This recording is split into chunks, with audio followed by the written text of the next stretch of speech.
Hello supite ho, welcome back to my channel. US le Israelin Iran sunga missile na sa tata akap jing layon. Tuing ka new sa chun. Iran Supreme Leader Ali Khamenei athitai tin confirm information akimutan ahi. Ali Khamenei thi na chunga Israel President Benjamin Netanyahu le Donald Trump in zong tweet anabol honin. Trump in a tweet na achun hitin ana sejin ahi. Ali Khamenei van noya mi phalo pen pa chu athitai. Ama thi hi Iran mi te dinga galzo na lin pen khat ahi anatin. Chule aman asaibe na achun. He was unable to avoid or intelligence tin anazi in US le Israel intelligence ho hatan su. Achi na zo si tracking abolova. Mundang tong khalova akisial namun laita achu. Mesaila anaka mo ahi. Tramin asaibe kin na achun. Ama le Lamkai chan khompi athi ho zo sin. Akivel na dingun imacha abolman pove anatin. Chule tu hi Iran mi te dinga phat kilem chang ta ahi. Na inova kun hungdo ovin lang. Government day lo nan protest bolun lang. Nagamu kisim phanun tin anasejin. Chule Iran police hole security ho ko min zong.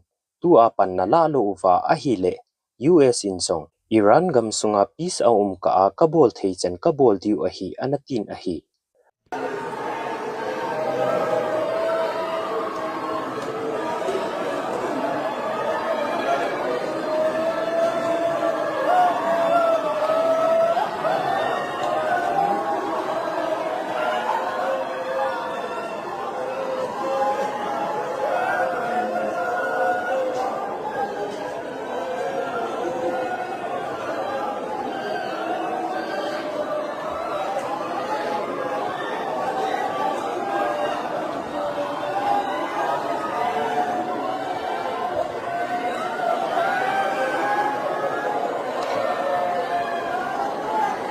Alangkhana Iran sunga video viral ho akun het thei chu Iran mi tampi Ali Khamenei thi puna akap akimun kon khat chun phula ding thu zong asijun ahi hiche alima pasal ho hi Iran gam sunga masjid sunga Lamkai pau thi puna a kaplema wa hiu ahi Iran gama a supreme leader pau Ali anangai sang hon ama thi chu anapunat ma mau ahi alangkhana Iran ambassador pan UN a US le Trump koma arrogant ta in thu sei hi in polite ta in thu sejin ahi lo le Iran government in ki surrender ta sanga a khozo che thil se abol do thei ahi anatin ahi ama pan UN a US representative ho koma aseibe na achun polite ta in thu sejun chutile nang hole nagam diwa dam na hiding ahi tin UN in gi na anabolin ahi.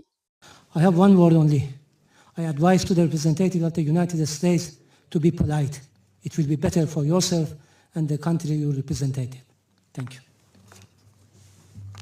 Alangkhana Iran te zong Lamkai ho mi phabit athi zeng wangin ananung chondi povin Middle East gamsung phabit min missile chang gozu anaba saun Lamkai ho vin kison pita anei missile ho ahin kap do diu hamti tizat ta khat ahitai Iran hin China api US aircraft carrier kap sit na jing thei hypersonic missile CM-302 zong tu ahi aneizu ahi chule hichi alima ki mo hi Ali Khamenei in ahin US le Israelin Iran sunga missile akap zo se hi target ki tu chena aka mu ahi hichi hi Ali Khamenei in lim before and after ahi America news in zong Iran gam mi ten anti-government protest abol now video tampi analhado un news in aseina a protester hon a supreme commander pau Ali Khamenei statue kitung chu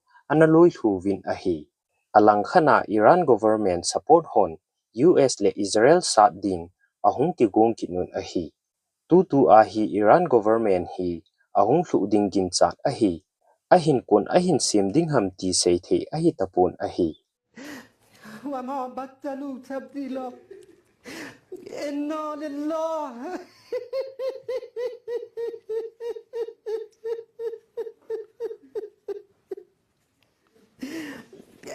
US le Israelin Iran sunga bom ahiti tha khum wa ahile ni khophabip sunga Iran government hluding Israel le America dinga galzo na lin ta hiding geopolitical a Russia le China gal alal ding ahi tu ni chanin Russia a statement khatbo akimun US and Israel strike on Iran they can trigger radiological catastrophe tin anasejun hiti a strike a umzinga ahi le nuclear war hung su do ding hamti koiman ahe naipun ahi Israel Security Force on Iran te missile range ahin sudo na wachun Europe sungsi sile India nup siala aka phading ahi Ali Khamenei social media account hi micho min handle abola Trump le Netanyahu in Iran Supreme Leader missile strike in athitai tia ahin seizo hon chun video khat post ahin bolun ahi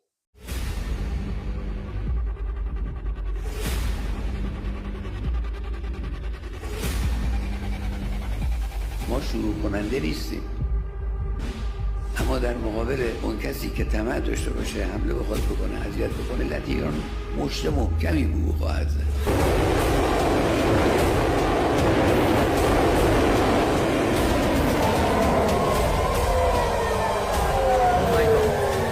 Ali Khamenei hi 19 April 1939 kuma masat muna anaping ahi ama hi apa Sayyid Javad Khamenei cha te ge la a ani channa ahin aman religious education maktab muna anasim panin chuzovin seminaries masat munin anasim zomin 1981 apat 89 chen Iran president anatuin Ruhullah Khomeini athi zo 4 June 1989 kumin Iran Lamkai anahitan ahi Iran te supreme leader pa hi hen hoi lai gam hile sia muslim ho dinga alam kai ho hi apathin paudana anagyal ziwa zata ananei ziu ahi Iran te lam kai pa thi zin India gam sunga Jammu and Kashmir muna protest na sata in anachil han